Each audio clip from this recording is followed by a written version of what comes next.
this Friday afternoon. And as I mentioned earlier on, we do have some studio guests, as you can see them on the screen for a few seconds there. So I'll do the introductions in a moment. I've been talking about it. Well, Singh FM been talking about it for quite a while, but it's around coronavirus misinformation. And today we got some doctors who are local doctors, practicing doctors, and that'll be sharing some information with you. We'll be doing some myth busting. If you have any questions, you can always drop us a message here in the studio. If you have WhatsApp, 01642688104. We'd love to have your questions as well that we can put to our GPs. And also I'll have Mark Adams, who is the Joint Director of Public Health for the South Tees area. I'd like to welcome you all, gentlemen, to the studio, and let's get you all on the screen and welcome you. If you are watching this live on Facebook or YouTube, make sure you hit the share button. That will be very much appreciated. Let's get these messages and information out as wide as we can. So in no particular order, I'll go through the screen and I'll say hello, assalamu alaikum, and a warm welcome to Hassan, Tahir. And Hassan, how are you? I'm fine, thanks, Idrees. Walaikum salam. I'm fine, thank you. And a warm welcome and a Sat Sri Akal to Rashpal Singh, who is looking very smart in his office today. How are you, Rashpal? Sat Sri Akal, Idrees, thank you very much for having us on the show. Really well, thank you. Okay, we'll do a bit more of an introduction in terms of your backgrounds as well as GPs, and also Mark Adams, who is the Joint Director of Public Health. So Mark, welcome to you. I know you're a very busy man in back-to-back meetings all day, but thank you for making time for us today. So would you like to say a warm welcome to you as well, and say hello to our listeners, our viewers? Thank you very much, Idrees. It's great to be here, and I've made a note that I wasn't very smart according to your introduction. I'll just make a little note of that. It's perfectly accurate, yes, but I feel like I should make a note of it. No, you've got a very smart window box in the background there, actually. So, so Mark, just starting with you first, what is the current situation in terms of COVID-19 in Middlesbrough and the Teesside area? As a way of an update, would you like to share with our listeners and viewers this afternoon? Yeah, sure. So the figures are coming down in terms of community rates. So we talk about rates per 100,000 of the population. Middlesbrough is currently at 347 and was at a peak of 676 on the 4th of January. So there was a big sort of post-Christmas surge and the rates went up really, really quickly, a lot quicker than they had done in the autumn period. And then obviously the national lockdown has come in and we've started to see that affect things. I think the key area which our colleagues will probably be able to talk about in more detail is the hospital, because their cases picked up very quickly. In fact, picked up before the community cases picked up, which was very concerning. Those cases numbers are starting to come down a little bit more now. So there's 178 inpatients at South Tees with a COVID diagnosis, and at its peak it was around about 250.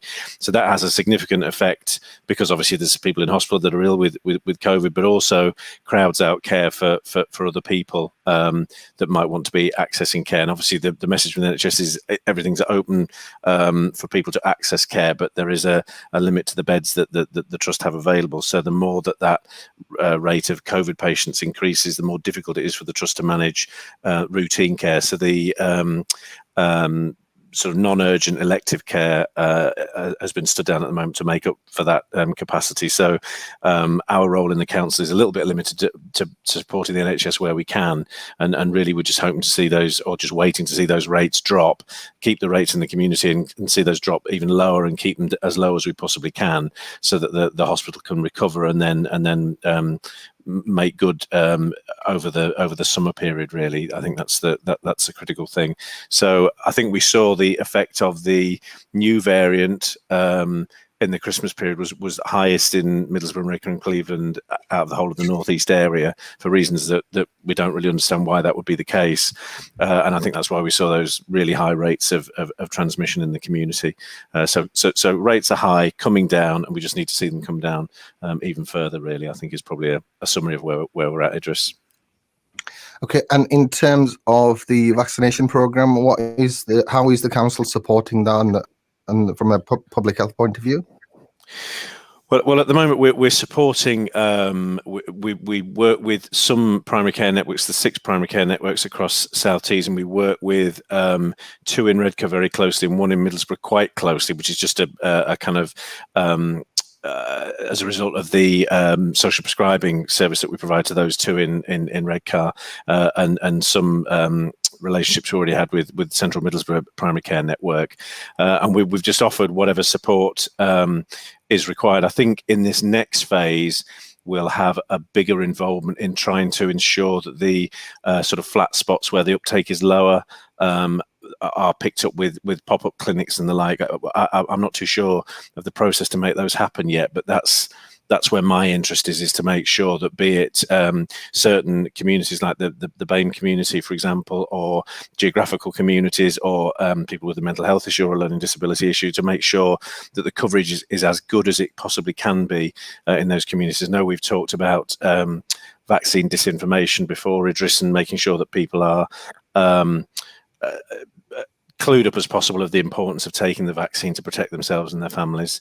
So I think our role will increase around supporting the NHS to deliver to communities that perhaps haven't, for varying reasons, accessed the vaccine in the rates that the kind of average tells you. That average is always high. The people that haven't taken it are generally, in almost all screening programs, the people you'd want to take it first.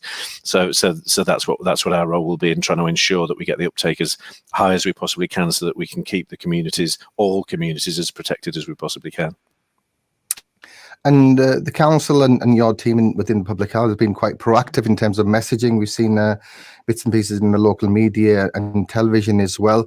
There is real concern that misinformation and conspiracy theories will prevent people or discourage people from coming forward and taking vaccination when they receive their invitation. So it's important that we get accurate information out to those communities. And I believe you have a COVID champions network from different communities that are helping and supporting the council in this work. Yeah, so part of the purpose of the COVID champions was I'm really clear that, well, I mean, this is stating the obvious really, but it's not always apparent in how we behave, that excuse me, I'm being photobombed by my cat, which he always knows when I'm on something that where he shouldn't appear, and then that's when he's certain to turn up.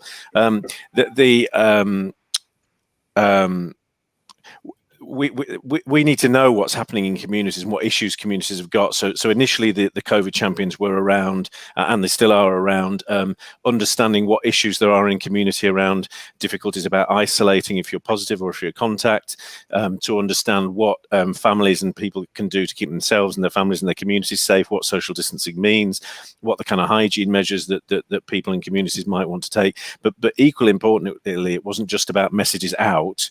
It wasn't just transmitting. It needed to be about receiving as well, and understanding what the issues in communities are that we might have a part to play in improving those, be that in terms of how we shape our messaging or how we work with specific communities to support that. So Middlesbrough Council's been very active in terms of the £500 isolation payment. So the finance department actually looked through, I think nationally it's around about 80-85% of applications are turned down, and we've worked to say that the whole purpose of testing is for people to isolate if they're positive or if they're a contact. If they don't do that, there's almost no point in testing.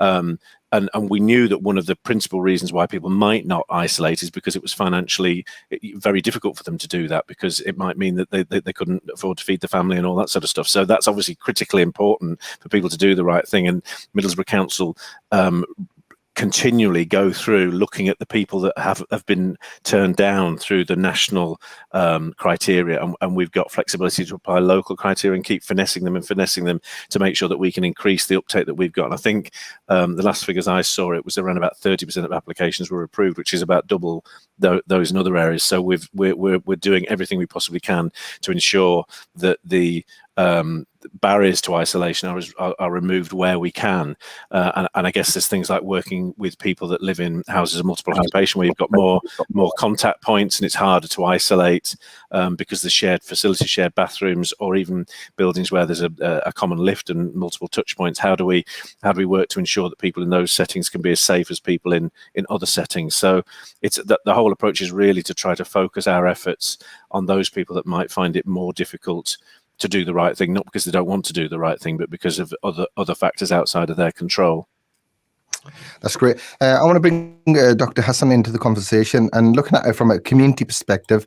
I'm sure you've received some of those messages on WhatsApp and other messaging platforms, giving lots of conspiracy theories and giving false information about COVID-19 and 5G and various other things that you've come across.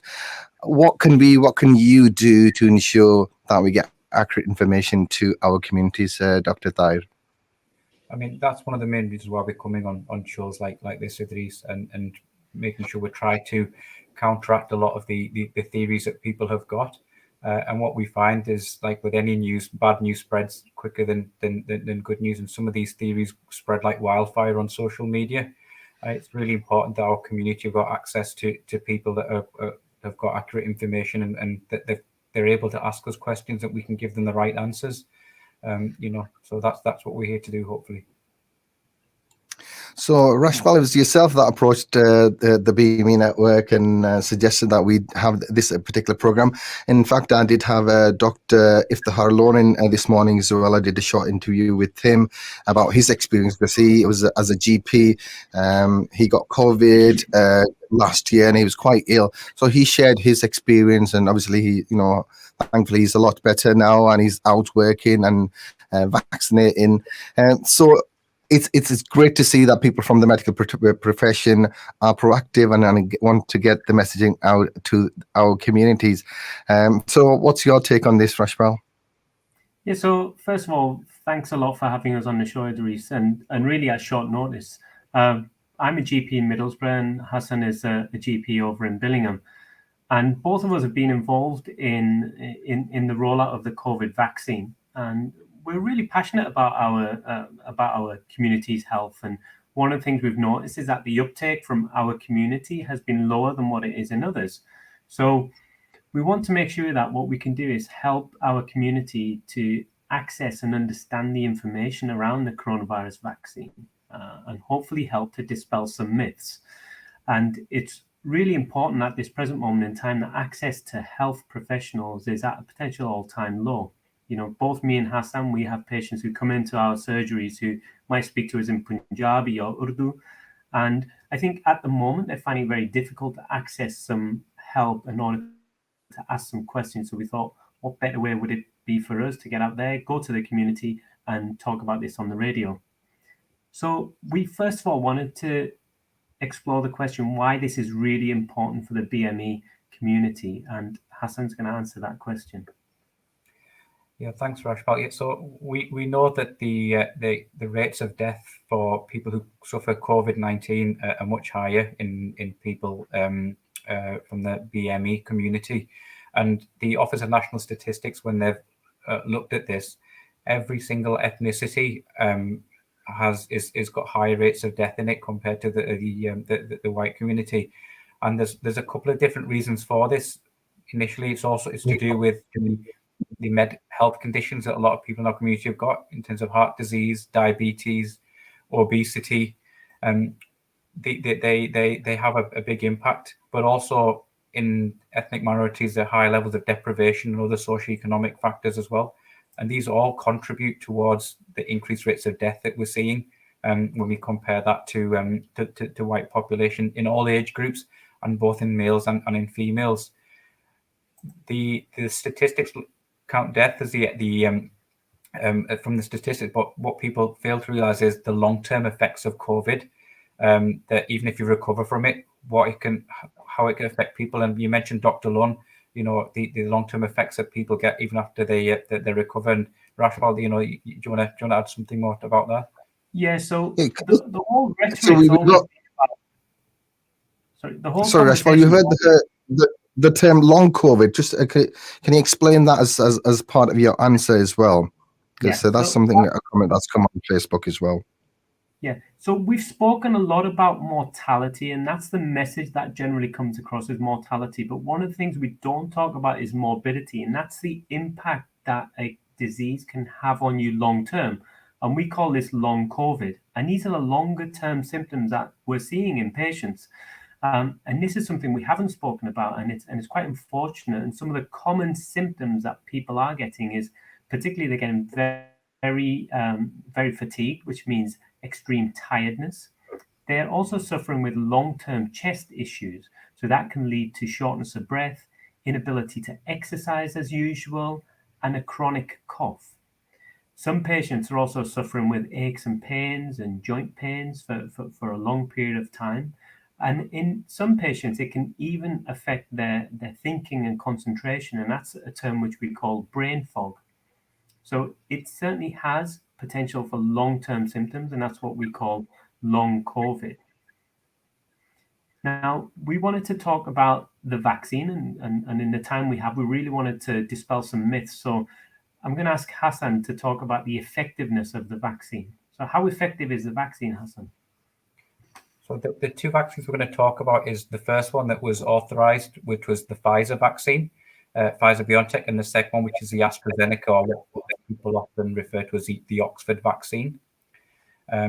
Now, the government recently changed the dosing regime from 2 injections at 3 to 4 weeks apart to 1 week, to only having 1 injection. And this was taken in with the MHRA, which is the Medicines and Healthcare Regulation Authority, and with the JCVI, which is the Joint Committee on Vaccination and Immunizations. Because what they found was, even after the first injection, we saw big levels of protection from COVID-19. So with the Pfizer vaccine, we're looking at levels of 90% effectiveness. And with the AstraZeneca one, we're looking at over 70% effectiveness. And when they talk about effectiveness, the two main things that they look at is people being admitted to hospital with COVID-19 and people dying of COVID-19. So they're the two big things that this vaccine will protect you against. The reason why the government made the decision to extend the gap between vaccine doses was so we can vaccinate as many people who are at risk as possible. If you're getting high levels after just 1 injection, we can vaccinate double the amount of people in that time. Then that's going to save an awful lot of lives. And that's why they made that decision. These vaccines are in short supply. There's no doubt about that. And we want to try to get this vaccine out to as many vulnerable people as possible. And so that's the rationale behind that. We're going to dispel a couple of questions now, really, about that people have sent in about the vaccinations and about the vaccines as well. So, Rashpal, one of the questions that came in was that these vaccines have got the ability to change our DNA. Okay, so it's clear this does not change your DNA. What this does is programs your body to recognize when we may actually be infected by COVID-19, so our body can mount an immune response. And what that means is that our body can then fight it off. It already has the ability to fight it off if we ever come across COVID-19 in the future. So the key message is it doesn't alter your DNA. One of the next myths we have is, can this be used in pregnancy, and is it safe? So when these vaccines have all been through rigorous trials in the way that all medicines have to go through before they get authorized. However, in these trials, they don't include pregnant women. So one of the big myths is that the effects it will have on women who are pregnant and on their fertility. The trials haven't shown any impact on fertility. And once the vaccines were authorized, as a matter of course, they're always, as a precaution, not advised in pregnant women until more data is available. We know that in the USA, the Food and Drug Authority there did authorize these vaccines to be used in pregnant women. And more recently, the Royal College of Obs and Gynecologists in the UK have looked at the data and decided that for women who are pregnant, they can have the vaccine, but it's a discussion that you should have with your doctor to weigh up the benefits of having it and the cons of and the risks of having that of the vaccine. So for women who are at very high risk, the benefit may be to have the vaccine, and for those who are at low risk, it may be that you don't have the vaccine. It's on an individual basis. For women who are breastfeeding, they have found that it is safe to use, and women who the vaccine, and again, they weren't included in the trial, but after the trials, the data that people analyze, that the authorities have analyzed, have said that it's safe to use in breastfeeding women, so they should be offered the vaccine if you're at high risk. Another question that people often ask is COVID not just a more serious version of flu? So the answer to that is COVID is not a more serious version of flu, and that's for two main reasons. Number one, the mortality from COVID is 10 times higher than what it is from flu. The second thing is that with COVID-19, there's also a lot longer side effects from this. So that's where we talked about long COVID earlier on. So two things, higher mortality and longer term effects from it. The other question, which is really important for us to talk about is, especially for our BME community, is the COVID-19 vaccine halal? There's another question that's just come in as well from a caller ending in 573. They didn't have no name. They were asking in specifically for Muslim communities, because there is a talk about it containing animal products and pork and all sorts of things that are circulated. So and again, I suppose that it also comes from a Sikh community as well, Rashpal. So if you're from a Muslim faith or a Sikh faith, is there anything that prevents you from getting taking the vaccination, Dr. Hassan? Thanks, Idrees. When they make these vaccines, they have to be very clear about what goes into these vaccines. And both manufacturers have categorically said there's no animal products in either of the products of this vaccine. Not only are there no animal products, there are also no fetal products, which is also a myth that is being going around, that these vaccines contain remnants of fetuses. And again, that's not true either. Both of these vaccines have been certified as halal by the majority of scholarly bodies worldwide, not just in the UK, but in other Muslim countries as well. And they've also been certified as safe for vegetarians as well in the UK. So, and this has not just come from the manufacturers, but also from the MHRA that provide all this information as well. The next question that comes up quite often, Rashpal, is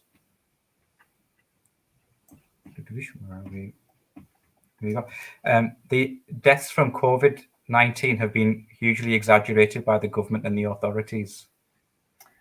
Now, I can see why people come up with this, and there's lots of different theories out there. From a personal level, what we've seen in general practice is that, certainly we've had a higher death rate compared to usual. And also when we discuss with our colleagues who work in the hospital, there is a significantly higher death rate, and that's due to the COVID-19 infection. As Mark mentioned earlier on, the hospital is also facing increased pressure from COVID-19, and certainly that's something which we have witnessed as well. So I certainly don't agree that the deaths are exaggerated. I understand people may die with COVID-19 and some people may die of COVID-19. And, it's very difficult to say, which one may have led to the death. However, I certainly don't feel the deaths are exaggerated. So one of the other questions we had was, is there any long-term side effects to the vaccine, Hassan? Yeah, so when they're doing trials for the vaccines, that's one of the things that they're looking for, is the short-term effects, but also the long-term side effects. And we have to explain to patients when they're having the vaccine of what some of these side effects will be. The most common being pain and discomfort in the arm, a fever, a temperature for a couple of days. But some of the long-term, there are some long-term effects that people may get. And we're quite lucky in the UK that our MHRA, we have what's called a yellow card scheme, which is something that all long-term effects from potential vaccines, we're duty-bound to report them to the MHRA. And they look at all this information and they look at whether any of these long-term effects can be linked to the vaccine or whether it's something that is unrelated to the vaccine. And this is something that's ongoing. This is something that happens continuously while we're doing this. So far in the UK, we've done close to 10 million first doses of vaccine. And the amount of reporting that's going ahead to the MHRA means that they're collating and putting together lots and lots of information about the long-term side effects from this. So we're very lucky that we have a system like that, where even afterwards we're still constantly looking for side effects from it and trying to report them. One of the common sort of questions that comes up is about wearing your mask and how important it is to wear this mask, and whether social distancing is actually making any difference to anything.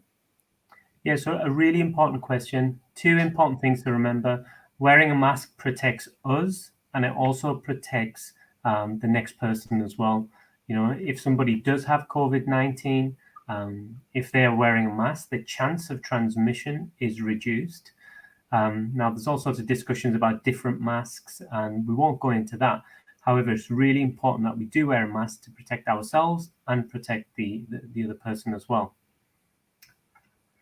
And then one of the final questions was about the vaccine and virus spread, Hassan. So you were going to talk about that.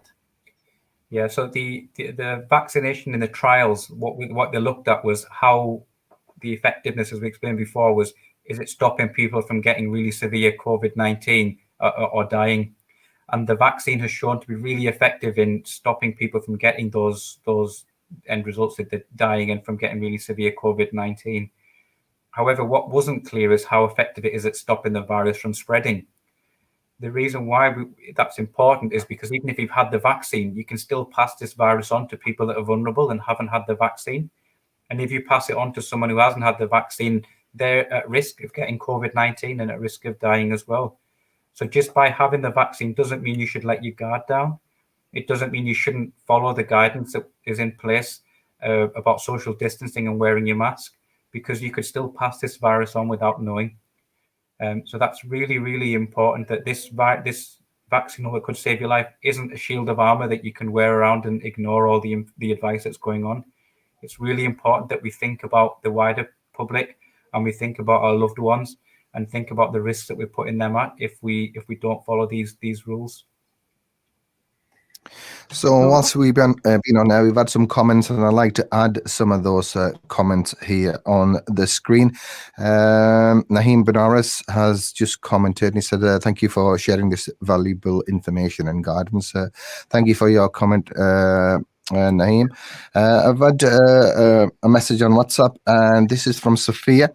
And she's asking, can it affect women's fertility in the future? So if someone who is of a childbearing age and they receive the vaccine, people are concerned that it might affect their ability to have children in the future. Is there any information, any light you can shed on this? Yes. So as I mentioned before, when they do the tests, when they do the trials, they can't check for, they don't do trials on pregnancy, and also they don't do trials on fertility. At the moment, there's no evidence at all that these vaccines, either of the ones that have been authorized, that they will endanger future pregnancies or that they increase the risk of miscarriage. What these vaccines do is that they trigger your immune system to recognize the virus when it sees it. And some of the myths that people have said is the body can get confused and can start attacking itself and cause things like miscarriages. There's been no evidence to show this at this moment in time. So the vaccine is completely safe. It has no negative impact on fertility, and it doesn't increase your risk of having miscarriages either. Yeah. Let's not forget, when it comes to vaccines, Idrees, like in this country now, we don't actually see many. There's many diseases which we don't see. And me and Hassan were talking about this earlier, and many of the BME community will have gone back home to India or Pakistan. And we'll see diseases like typhoid. We'll see diseases like polio, and the long-term effects of that. And we just don't see them here, and that's because of an effective vaccination program. So we certainly feel really passionate about the fact that if you do get an invite to come and have the vaccination, then certainly do take it. Both of our parents will be encouraging. I'll be encouraging my parents to go and have it. I'll probably have to force my dad to go and have it. But my grandma, she's already had the vaccine, so we'll certainly be advocating it. Both myself and Dr. Hassan have had the vaccine ourselves as well. So a comment from a Facebook user, probably in one of the groups where we can't see the name, saying this: the vaccine is worrying those with underlying conditions and those who suffer from allergic reactions. So if someone that has any types of allergies, is it more dangerous for them, or is there any evidence of that? I think the answer to that is it's not more dangerous as such. One of the vaccines, the Pfizer vaccine, there's more guidance around that anyone who has a severe allergic reaction, and by severe allergic reaction we mean people who've had something called anaphylaxis, which means that you'd carry around something like an allergy pen or adrenaline pen, and you often end up in hospital. If you have allergies to that extent, then those people are not suitable to have that Pfizer vaccine. However, we've not seen that with the Oxford AstraZeneca vaccine, and that's why that's an alternative that those patients are being offered. So if you've got severe allergies, the Oxford vaccine is shown to be completely safe for people with that. However, it's always best to discuss it with your own doctor. And if you've got concerns, speak to your own GP, speak to them about, your allergies that you have. But it is the severe allergies. If you suffer with, a bit of a tummy upset, or the tablet doesn't suit you, that we wouldn't class that as a severe allergy in this case, and it's only for those people that carry something like an allergy pen with them. And obviously, one of the impact of COVID-19 and the whole pandemic will be on people's mental health. The impact of the virus we are seeing, and that's in front of us. So, Mark, what is the council and public health's take on supporting people? Because talking to charities that work within the mental health field, the uptake of their services have gone through the roof. So what is the thinking in terms of long-term impact on people's mental health as a result of the pandemic?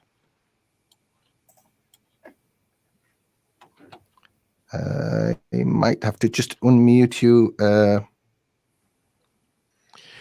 Were you asking me, Idrees? Sorry, you froze just at the point that you were asking me a question about. Yes, was it about? Mark, I was asking about mental health and the impact as a result of this pandemic. Yeah, and I think that's a bit like the discussion about long COVID. One of the longer term implications, and I guess current implications, is mental health. Whether that's brought about from feelings of isolation and loneliness as a result of the sort of changed circumstances that we're in as part of lockdown, or whether that's anxiety about the health of older people in your family, or whether that's about anxiety about your own health.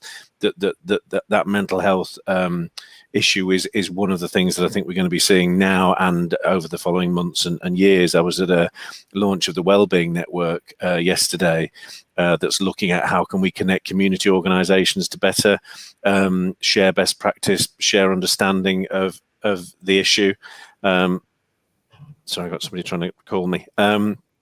And linking that in with the services provided by Tees Eskom Valley, we had a presentation to the Health and Wellbeing Board a couple of months ago looking at mental health and how might we consider what the response is to support people that are struggling as a result of their mental health, either at a very low level or more significant. So I think alongside the long COVID, that's something that's current in terms of people's anxiety and loneliness, but also a longer term issue that we've got to be considering. I was talking to the people from the university, from Teesside University, on Wednesday, and they're concerned about loneliness of university students, because obviously you go to university at the moment, it's not the same experience that you'd expect it to be, and potentially you don't live around here, so you're away from your own social networks, albeit you can access them online, and that potential for loneliness, and how we can connect the university into the Wellbeing Network as well, so that we can get some more face-to-face, albeit online, but face-to-face rather than reading materials. Can we have some more access to discussions, or to so services like the access to psychological therapies is online now and is digital or through the telephone. So there's different ways of accessing services now, and we'll need to think about what that looks like as we move forward, and some of those issues become clearer. I'm sure the doctors will have seen issues now as a result of people's concerns from COVID. Rashpal, as a frontline GP, are you seeing more patients coming in who are needing help and support in terms of their mental health and well-being? Definitely, without a doubt, and that really was noticeable right from the very onset of the initial lockdown. You know, we obviously as humans, we like to interact with people, we like to talk to different people, and I think that initial social isolation, whereby we weren't able to go out and socialize with our family, has a massive impact. You know, families, it provides a support network as well. So for those people who have children, that was initially challenging, and there's a lot of anxiety as well. So if you suffer with a long-term health problem, or for example, you might be an older patient, um, it's extremely anxious time because you're worried. Okay, if I get COVID, what's going to happen? Or if I need to go into hospital, what's going to happen? People are genuinely concerned and anxious out there. So yeah, we are definitely seeing the impact on mental health on this condition. We're hopeful that good uptake on the vaccine will hopefully help to improve the situation. And the final message we really want to get out there is that if you get invited to have the vaccine, please get the vaccine because it does reduce mortality from this condition. Continue to social distance whilst it's really important. Even if you do get the vaccine, it's still important to social distance and to continue with regular hand hygiene as well, which helps to reduce the spread of this. Good advice. And a few last comments from yourself, Dr. Hassan, to our viewers, our listeners today. What's your message, final message to them? I know you guys only blocked in half an hour, and I do apologize for taking longer than that. So, what's your final message to our viewers and our listeners today? I echo everything Rashpal has said, but I just want to add on that doctors' surgeries, we are open. So please, do get in touch if you're having problems with your mental health, if you're feeling anxious, if you're having problems with your mood, please do get in touch with us. We're still open. GP surgeries are still here. And, we do want to offer that support to you. Look out for your relatives, look out for people in your community, look out for people on your street. You knocking on the door and asking if somebody's okay, or a quick phone call to somebody, it just helps them know that they're not alone in this process. It's been a long couple of months and people are isolated, and just that one phone call might make all the difference to somebody's mood. So please do think about the wider community and people, and please be mindful of them. A few comments are coming in. Anila Muhammad saying thank you for all your efforts and pray for the NHS staff that they stay safe and well through this pandemic. Thank you to both of you for your time. I'm going to go to Mark before we wrap up our conversation and see what Mark has to say. Mark, your final comments as we say goodbye to our two doctors, and to you as well for your time this Hello, afternoon. Idrees. Sorry, I'm having problems connecting. I think you're asking for... Sorry, Idrees, I think you're asking me for my final comments. I couldn't really see because you were just buffering. So hopefully you can hear me. I think just on the case of vaccine disinformation, I think it's worth considering what the motivations behind the people that are putting out the disinformation.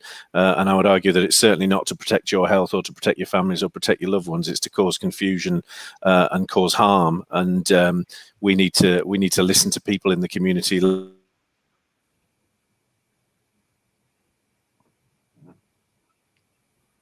We're having a couple of connection issues with Mark, maybe a bit of a weak broadband. So I'll go to Dr. Hassan, and maybe he can finish off what Mark was saying in terms of misinformation.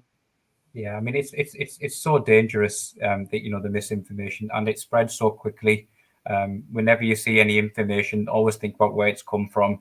Think about who's spreading the information, and also compare it to what you're seeing from trusted sources as well. Speak to people in the community that speak to your health professional, speak to your GP, speak to anybody that you trust with this sort of thing. Don't ever take these things at face value to start with. It's so important. We live in an age of misinformation about lots of different things. This is something that as we grow up and our children grow up, that they're going to have to become wise to and switch on to. Yes, indeed. So I think we're going to wrap her up there. A few more comments coming in. There were a few questions that came in on WhatsApp as well. But I'm pleased that you covered a lot of information, and the listeners were wanting to explain as well. So but we will have another opportunity.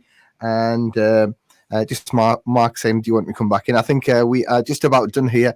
So Rashpal, Hassan, appreciate your time and thank you so much. And hopefully we'll do this again in a very near future. But we thought we share this platform with our listeners, our viewers today, and get some information within our community. So I'll let you guys I'll let you get back to work and enjoy your weekend. A few more comments coming in. Uzma saying thank you. Thanking, well done. Definitely something our community need to hear. Take care and stay safe. Thank you. Another, probably through a group, Facebook used to say, brilliant show. Thank you 100%. A few other comments coming in as well while we were talking. But thank you to everyone that commented, that shared, that liked, and that took part in any way.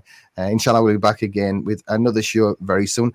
For me, that's all for now on this particular live. If you want to hear some great music for the next 45 minutes, tune over to 104.5 FM or head over to our website. I'm going to kill this live now. So